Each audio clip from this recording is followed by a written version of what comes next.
धरती माँ बहुत बीमार है, किसी रोग का संक्रमण हुआ है जिसके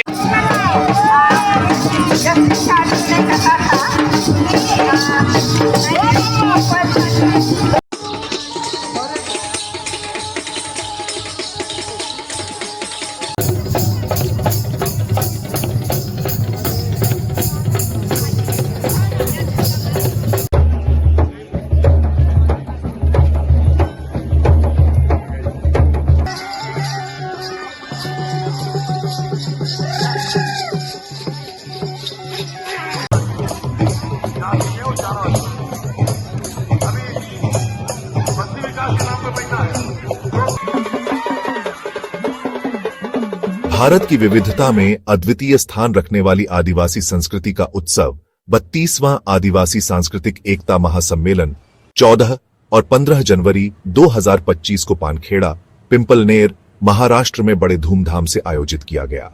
यह महासम्मेलन आदिवासी समुदाय की समृद्ध परंपराओं, एकता और अधिकारों को उजागर करने वाला एक भव्य आयोजन रहा।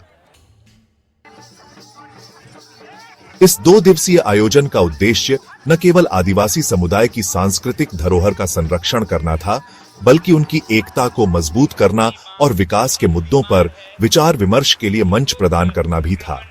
कार्यक्रम के दौरान कई महत्वपूर्ण पहलुओं को उजागर किया गया।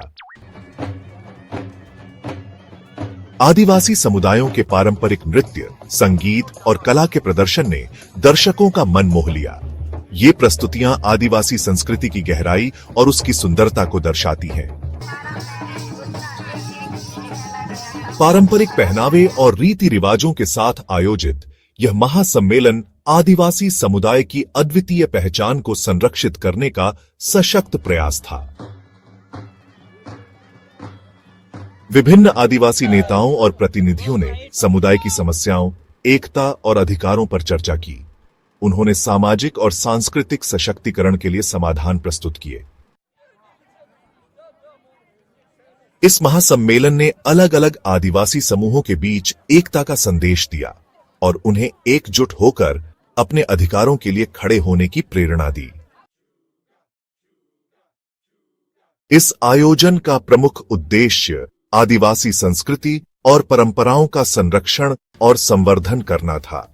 इसके साथ ही यह कार्यक्रम समुदाय के विकास के लिए एक मार्गदर्शक के रूप में कार्य करने और आदिवासी युवाओं को उनके अधिकारों और कर्तव्यों के प्रति जागरूक करने का माध्यम भी बना। आदिवासी सांस्कृतिक महासम्मेलन जैसे आयोजन न केवल सांस्कृतिक पहचान को संरक्षित करने में मदद करते हैं, बल्कि आदिवासी समुदायों के सामाजिक और आर्थिक सशक्तिकरण का मार्ग भी प्रशस्त करते हैं।